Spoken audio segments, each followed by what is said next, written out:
Hello, everyone. We're going to talk about reaction rates. This is the first lecture that we're going to begin our final unit in reaction rates and equilibrium. So this, of course, is chapter 17 in your textbook, and let's get started. This is a quick one today.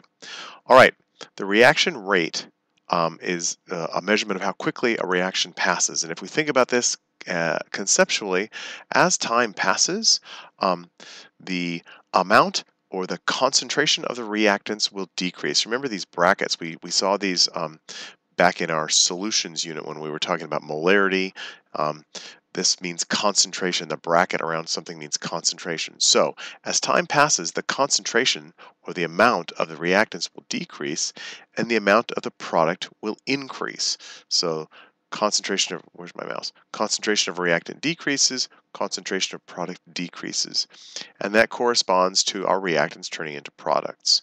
So the idea is that your reaction proceeds. In other words, it starts, you have a starting point where all you have are reactants, and then as the reaction occurs, the amount of those reactants will decrease and you'll start making product.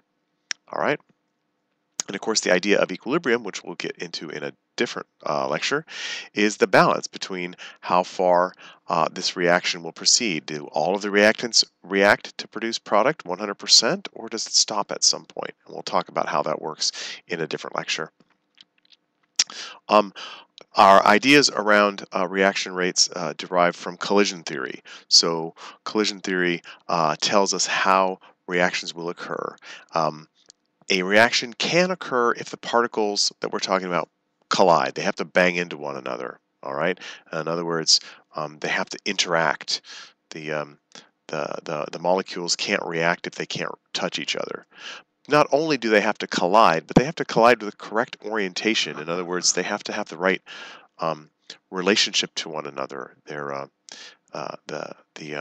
remember, a molecule or even an atom has a cloud of electrons around it, and those electrons are going to repel the electron clouds of other molecules nearby. So not only do these particles, if you want them to interact, not only do they have to collide with the right orientation to allow those electron clouds to kind of get out of the way, but also with enough energy to get the electron clouds sort of meshed with one another so that a reaction can occur. Remember, all of this chemistry that we talk about occurs in the valence or by way of the valence electrons, which are the outermost electrons in a molecule or atom.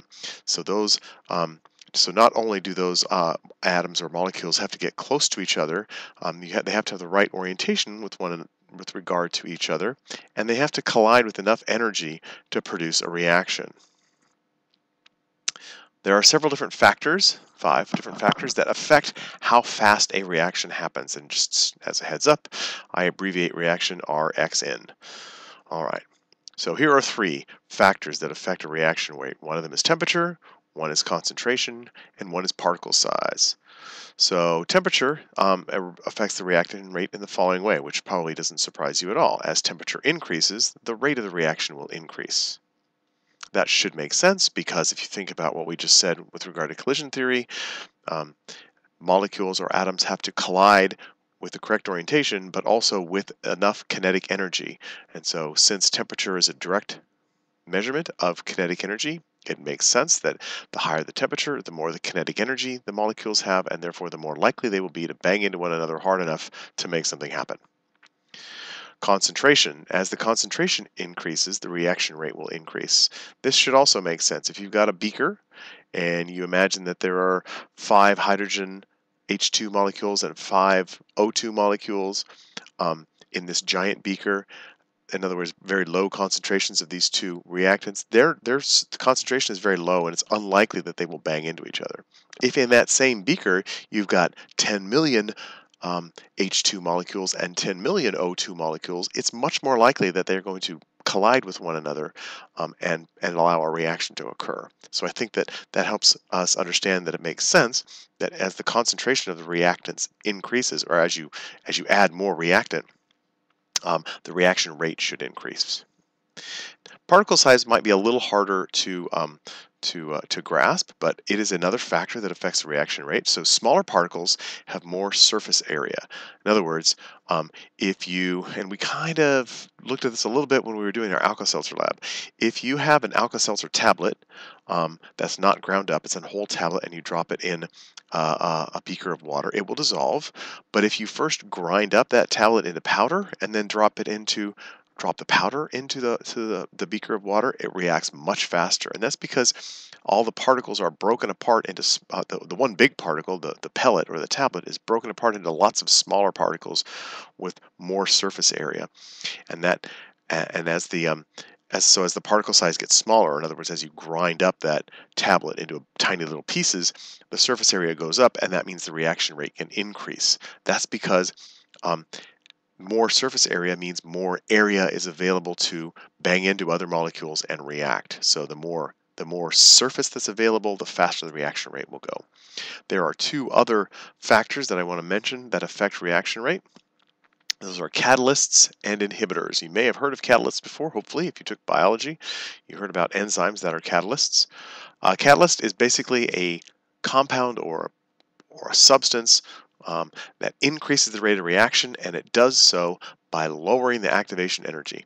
Now, we haven't learned yet what activation energy is, but when you read chapter 17.1 and you will read about activation energy, and then we will talk about that in a lecture following that reading. So, but for now, let's just say a catalyst is something that lowers the activation energy and makes the reaction happen faster. All right, and that's true for both biological catalysts like enzymes, the kind you may be familiar with already, but also chemical catalysts. And an important feature of a catalyst is that it's not used up in the reaction. You probably heard that before too.